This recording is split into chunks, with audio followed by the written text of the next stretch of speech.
बाबा जी से कहे सीताराम, बाबा जी के मैं कार्य राधे श्याम कह रहा है कि नहीं। मोड़ी मोड़ो खोरी मजा आन लगो। अब तो वे दिन भर बाबा के पीछे फिरे। बाबा जी सीताराम, बाबा जी के मैं राधे श्याम कहो ना, हम हाथ पांव तोड़ दे। कबू कबू तो डंडा लेके दूर नो रगड़े मोड़ी मोड़ो को, पर मारो कबू ने मोड़ी मोड़ो को। धीरे धीरे वो गांव की महिलाओं को मजा आन लगो। बेदी के में बाबा जी सीताराम, बाबा जी के में देखो बेन राधे श्याम कहो। धीरे धीरे वो गांव के आदमों को मजा आन लगो बाबा को चेंगावी में। बाबा भी दिन में 10 चक्कर मारे गांव के। आदमी अपनो काम छोड़ छोड़ के बाहर न करे आए। बाबा जी सीताराम, बाबा जी के में सुनो बच्चा राधे श्याम कहो। एक दिन उस गांव में एक बहुत ऊंचे संत पधारे। गांव के लोग गए, बोले महाराज जा बताओ राधे श्याम में और सीताराम में का अंतर है। बोले काहे? बोले हमारे गांव में एक बाबा जी रहते हैं, वे भारी चेंगे सीताराम में, कहते राधे श्याम कहो। बोले तुम्हारे का करत? बोले हमारे पूरे गांव के दिन भर मजा ले, तुमको काम छोड़ छोड़ के जाते उनके लिए गांव बेचेंगे सो हमारा मजा याद। महात्मा जी बोले तुम्हारे वो बाबा को समझ नहीं पाया वे। वो ने राधे श्याम से दिक्कत आए ने सीताराम से, पर वो चक्कर में तुम पूरे गांव के सीताराम सीताराम तो कहने लगे। तुम उन्हें जानत के वो चेंगे आ रहो, पर उन्हें तुम सबको सीताराम कर वो तो सिखा दो। तो जैसे बने वैसे भगवान का नाम लो। भाव से, कुभाव से, अनख से, आलस से, पर भगवान का नाम लो। कल आप चर्चा में सुन रहे थे कि शिवरात्रि का क्या महत्व है। उस बहेलिया ने पूरी रात भगवान शंकर पे बेलपत्र चढ़ाया, जल चढ़ाया।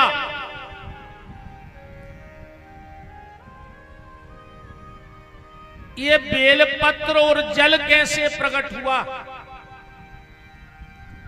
ब्रह्मा जी नारद जी से कह रहे हैं कि नारद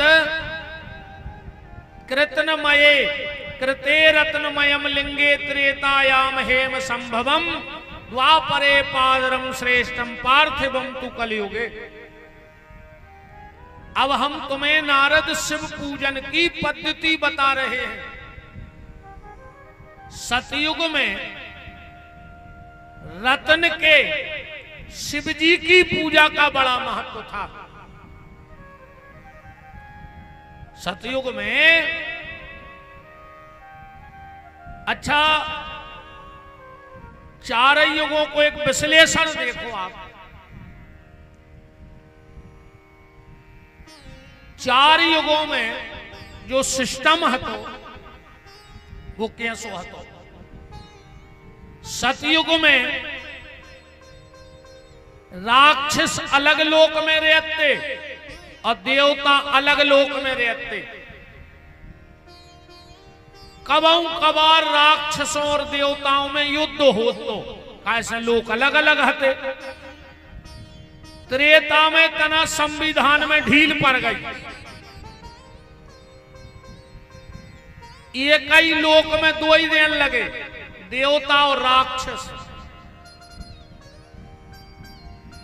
वही लोक में राम जी और वही लोक में रावण, एक ही लोक में आ गए। द्वापर में और ढील पड़ी, एक ही घर में दो ही देन लगे। वही घर में दुष्टर होगा और वही घर में दुर्योधन होगा। तो कलयुग में राक्षस कहां रह रहे? एक ही शरीर में रह रहे। तुम्हारे भीतर जो अच्छे विचार हैं वो देवता हैं, और तुम्हारे भीतर जो बुरे विचार हैं वही कलयुग के राक्षस हैं।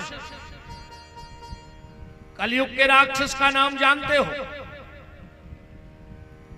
सतयुग से देखो तैसे भी सिस्टम का बदलो। सतयुग का जो राक्षस था वो था हिरण्याकश्यपु, 5 शब्दों का। त्रेता का जो राक्षस था वो था रावण, 3 शब्दों को। 1 शब्द कम होगा, 2। फिर द्वापर में राक्षस को भाव कंस, 2 शब्दों को।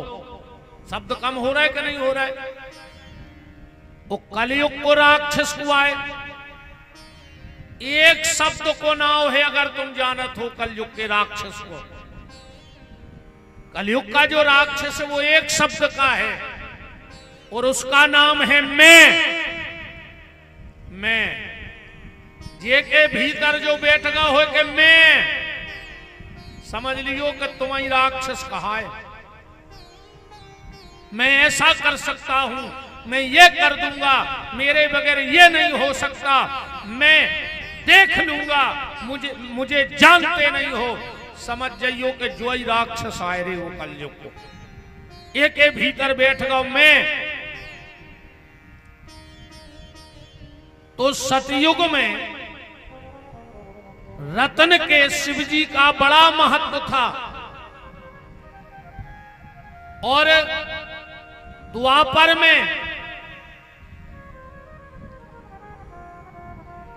त्रेता में सोने के शंकर जी की पिंडी को बहुत महत्व था। त्रेता में स्वर्ण के शिव जी की पूजा का बड़ा महत्व था। द्वापर में पारे के शंकर जी को बहुत महत्व है। तो कलयुग में मिट्टी के शिव जी को बहुत महत्व है। 2 शिवलिंग साक्षात भोलेनाथ हैं। एक तो नर्मदेश्वर जिनको बाण लिंग भी कहा जाता है और दूसरे हैं मिट्टी के शंकर जी। मिट्टी के शिव जी। अब बात आती है कि किस व्यक्ति को कौन सी मिट्टी के शिव जी बनाने चाहिए, तो यहां बिल्कुल पुराण में आया है। मैं बिंदेश्वरी संहिता के 2 अध्याय को बोल रहा हूं आपसे।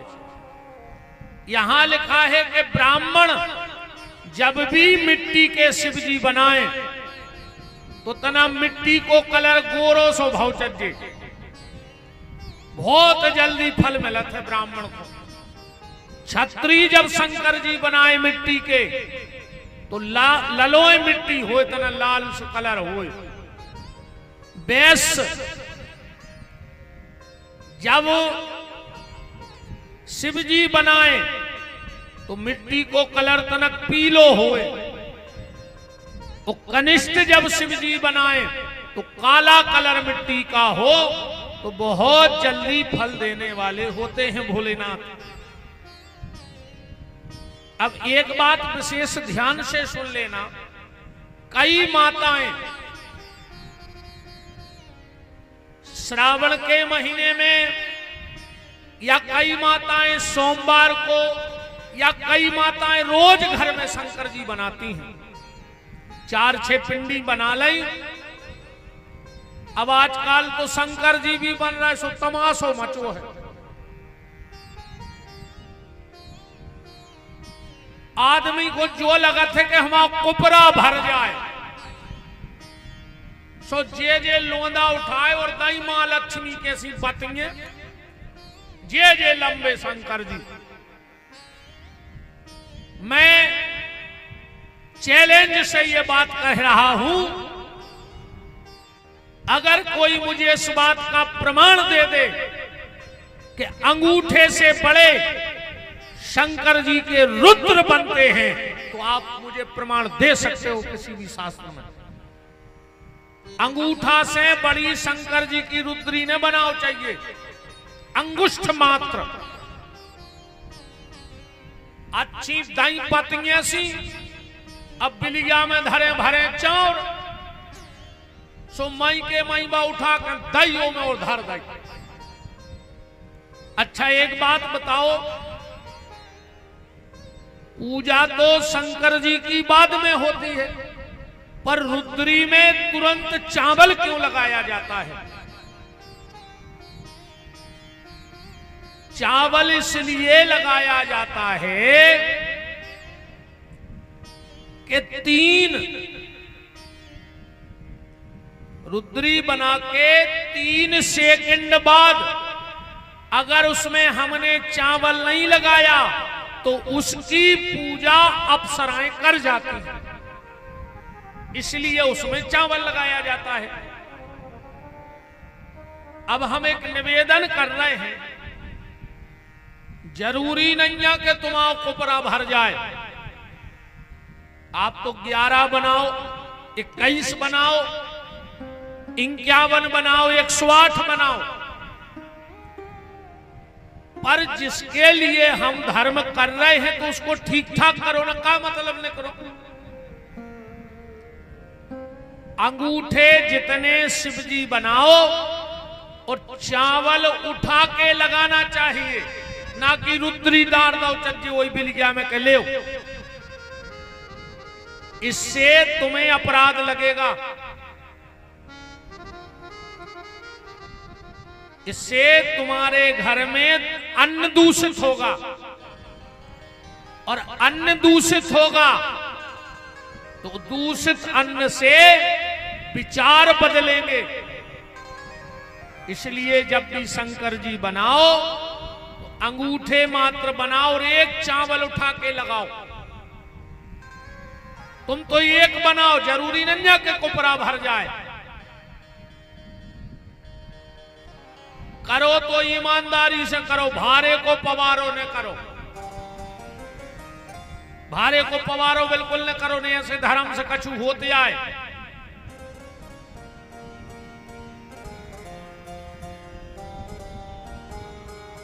अंगुष्ठ मात्र बात जो मैं आपको बताने वाला हूं वो ध्यान से सुनना। माताएं अगर घर में मिट्टी के शिवजी बनाएं तो कीर्ति मुख जरूर बनाना, वरना मिट्टी के शिवजी बनाना ही नहीं। अगर कीर्ति मुख नहीं बनाओगी तो तुम्हारे घर में शंकर जी नहीं रहेंगे, उनके भूत पलीत डेरा डाल लेंगे। अगर कीर्ति मुख नहीं बनाओगी। ये कीर्ति मुख कौन है, जरा सी कथा सुन लो। एक बार देव ऋषि नारद जलंधर के घर पहुंच गए। जलंधर तो समझ गई, वृंदा का पति। वृंदा कौन है? ये भगवान गणेश जी से बड़ा प्रेम करती थी। एक दिन गणेश जी के पास गई और बोली कि गणेश, हम तुमसे प्रेम करते हैं और शादी हम तुम्ही से करना चाहते हैं। गणेश जी बोले कि हमें तो शादी करें नहीं, हम तो माँ बाप की सेवा कर हैं जिंदगी भर। वृंदा बोली कर लो, हम भी तुम्हारे माँ बाप की सेवा करेंगे।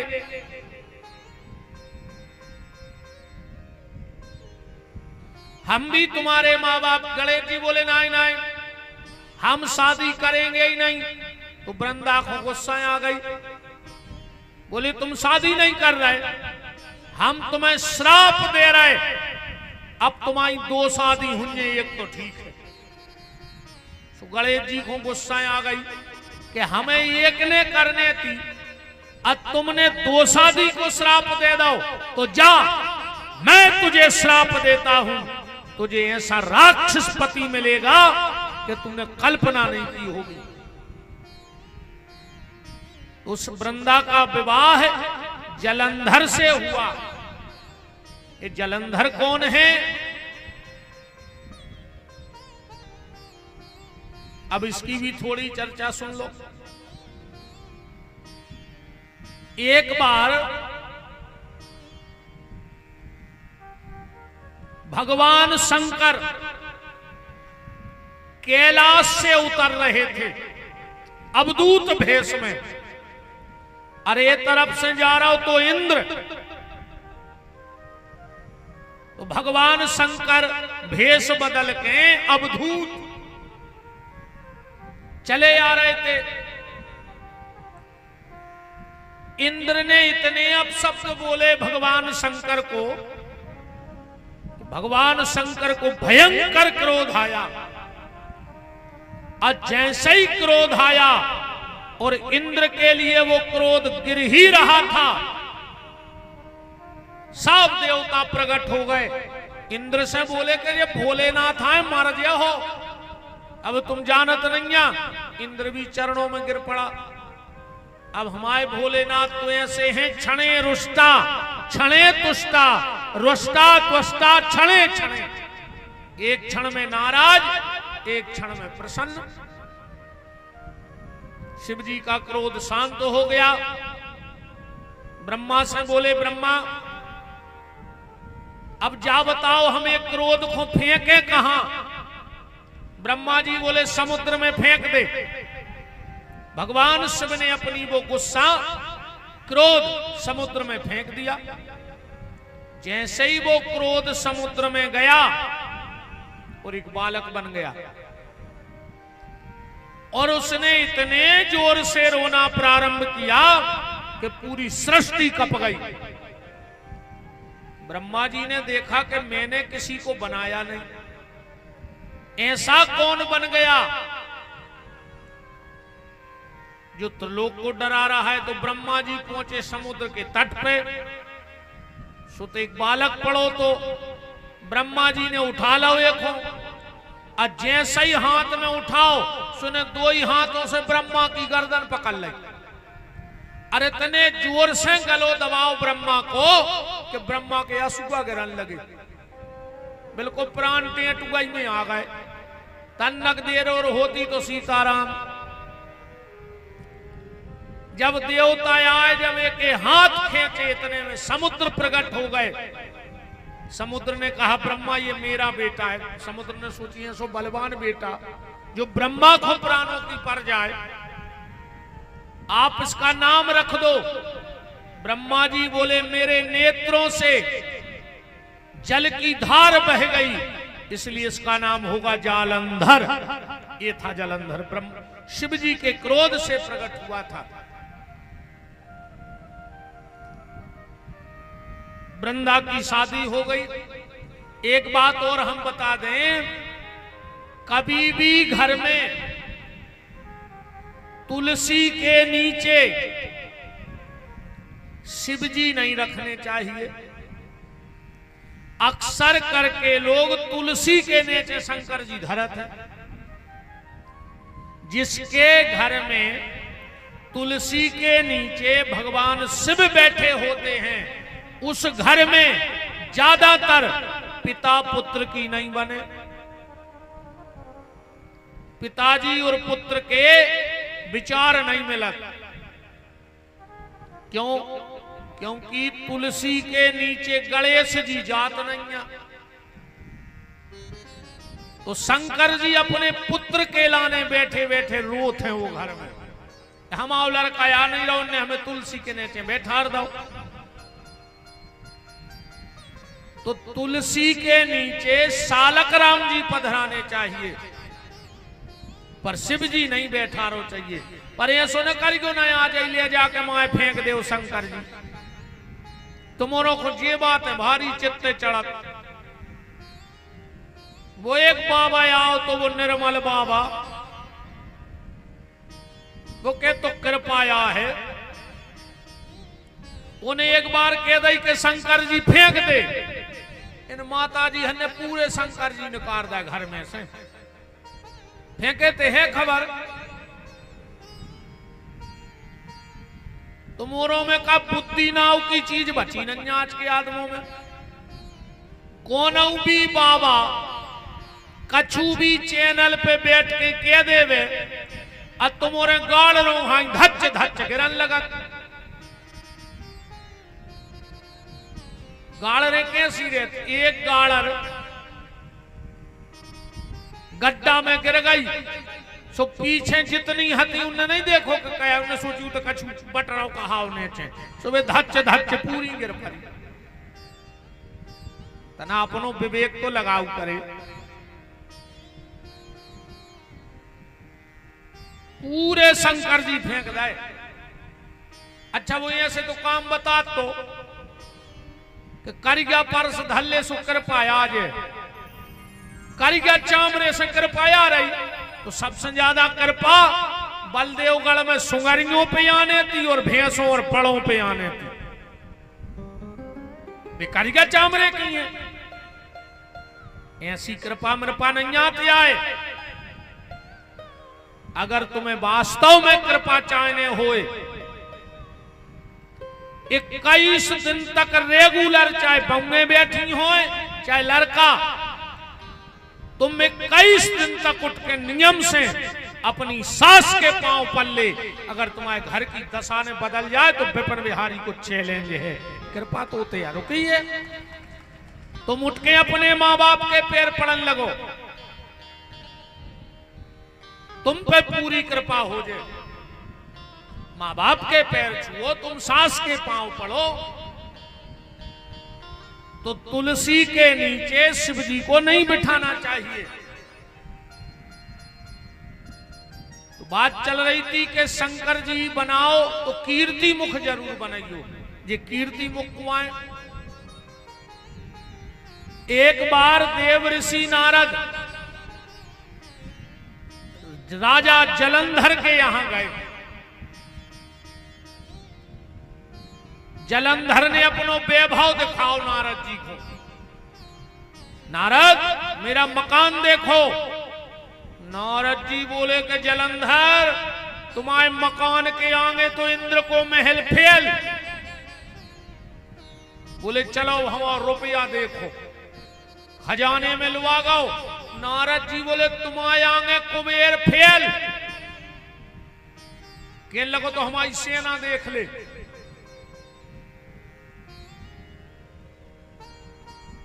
बोले तुम्हारे आगे कार्तिकेय जी भी फेल। जहां नारद जी को लुआ जाए, नारद जी सबसे आगे जलंधर कर देवे और सबको फेल कर देवे। जलंधर भारी खुश के मोरो तो नंबर लग गए फर्स्ट, हर चीज में हम आगे। आखिरी में जलंधर लुआ गौ घरे, कहने लगो जा हमारी पत्नी। नारद जी के लगे थे तुम फेल। बोले काय? बोले जितनी सुंदर पत्नी भगवान शंकर के हैं उतनी तुम्हारे नन्या। अब जो तो राक्षस तो इन्हें सोची यार हम एक ही जगह दूसरे नंबर पे आ रहे पत्नी के मामले में। इन्हें तुरंत राहु से कही राहु जाओ और उस शमशानवासी शिव से कहना कि जलंधर ने तुम्हें आई पत्नी मंगाई है। अब बाबी हमारे घरे रहे, हम सबसे आगे रे में। जब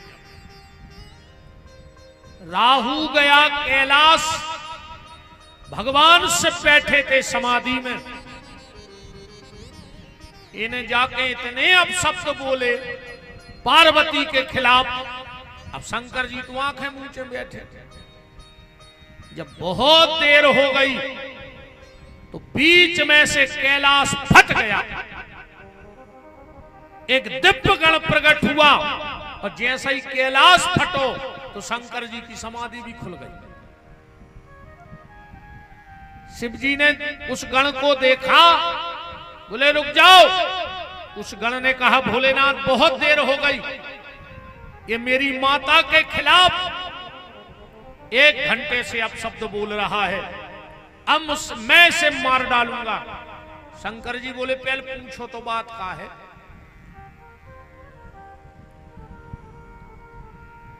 कौन हो तुम?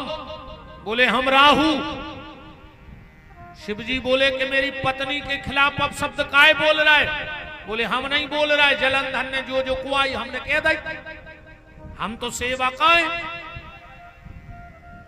भाई जैसे कौन तुम्हें चिट्ठी लिख के डारे अरो में लिख दे बेगारी, और जब पोस्टमैन ले आए चिट्ठी, ऐसे नहीं बैठ रहे, चिट्ठी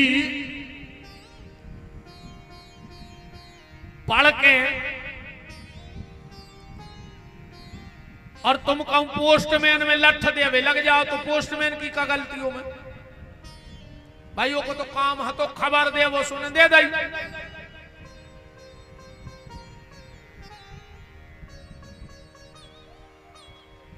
भगवान से बोले इसमें राहु की कोई गलती नहीं, हम जलंधर से निपटे। तो जो गणन करो तो जो बोलो कि हमें भूख लगी हम क्या करें? शिव जी बोले तुम अपने हाथ पांव खा लो। सुने अपनो पहले पांव तोड़ के खा लो, फिर जो पांव तोड़ के खा लो, जो हाथ तोड़ के खा लो और जो खा लो। भगवान शंकर बड़े प्रसन्न हुए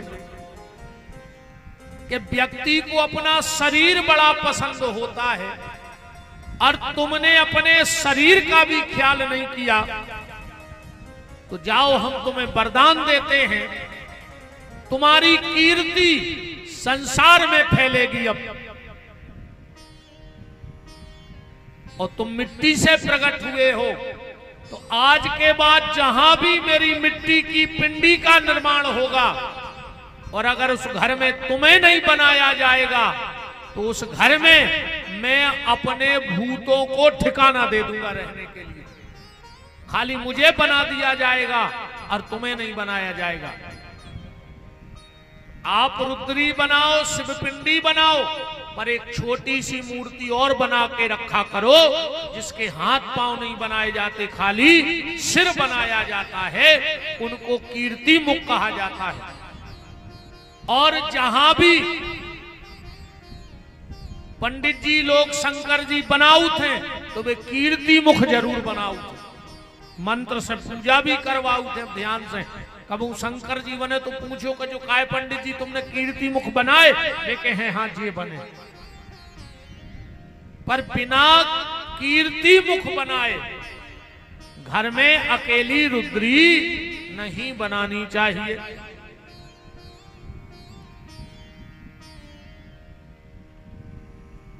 अब आगे चर्चा आती है कि भगवान शिव के प्रसाद को पाना चाहिए कि नहीं पाना चाहिए। तो कल मैंने बताया था कि क्यों नहीं पाना चाहिए। बताया था कि सती ने शंकर जी को श्राप दे दिया था कि जो आपका प्रसाद पाएगा वो कुत्ता बन जाएगा। बताया था कल की कथा में कि नहीं बताया था? है खबर के नहीं है? जो महाराज हमें अब्बाई की नहीं है, तुम कल की दाएं, तुम तो लगे रहो नहीं है। जो हमें अब्बाई की खबर नहीं है, तुम कह रहे कल की, तुम तो सुनात रहो साहुन लगो है जो अपन को तो नहीं। राम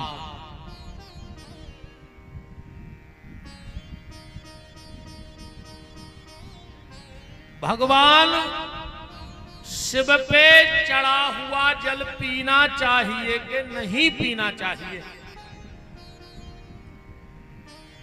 तो इसका सिर्फ एक उत्तर है, अगर भगवान शिव के चढ़े हुए अभिषेक के जल में अगर सालक राम जी को स्पर्श हो जाए और उस जल को अगर कोई पी ले तो दुनिया के सारे तीर्थ के जल पीने का उसे फल प्राप्त हो जाता है।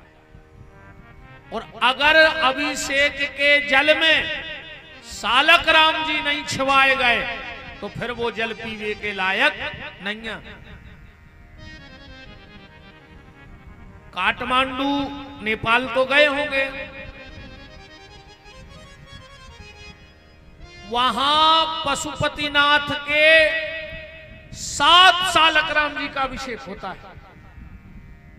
7 में ही विराजे हैं वहां पास में सालक राम जी पशुपतिनाथ जी के। जो भीतर गर्भगृह में गए होंगे हम पिछले वर्ष महापुराण कथा गाने गए थे नेपाल। आप हमारे YouTube पे देखना, इतना भर बोलना कि विपिन बिहारी नेपाल कथा। तो पूरी नेपाल की शायद 7 या 9 दिन, हमें याद नहीं, बिल्कुल वहीं मंदिर के बगल में बैठ के कथा गाई थी। तो वहां गर्भगृह में जाने तो नहीं देते, पर भगवान की कृपा है, संत ब्राह्मणों का आशीर्वाद है। मेरे मन में इच्छा थी कि शिव पुराण का ऊंचाई से उठ जाए भीतर से। जब हम लोग जा रहे थे ट्रेन में तो हम सब कह रहे थे महाराज जी तो संभव नहीं है, भीतर से नहीं उठान देत, भीतर को जान नहीं देत, पुराण जात नहीं है। अब हमने कहा हमारी तो इतनी ताकत थी नहीं कि हम नेपाल तक कथा करने जाएं, पर अगर उनने बुलाया है तो वो भीतर भी बुलाएंगे। तो जब हम लोग कलश यात्रा लेके गए, लगभग हमारे साथ थे 800-900 लोग, वहीं नेपाल में रुके थे 800-900 लोग। फिर भी हम जब चल रहे थे, आगे आगे विचार था भोलेनाथ कृपा करियो, कछु जुगाड़ बनाइयो, हमें भीतर आउने हैं। और जैसे ही हम लोग वहां पहुंचे तो वहां के जो प्रमुख पंडित जी थे वो निकल के आ गए, बोले लाओ ग्रंथ भीतर रख दे, स्पर्श करा दे। हमने कहा बन गो काम। जब ग्रंथ भीतर गो है तो अपन को भी मौका मिल है। वहां पुराण रखा, हमने कहा महाराज जी उठा लाए, बोले चले जाओ। तो बिल्कुल अंदर जाने का सौभाग्य पशुपतिनाथ जी के यहाँ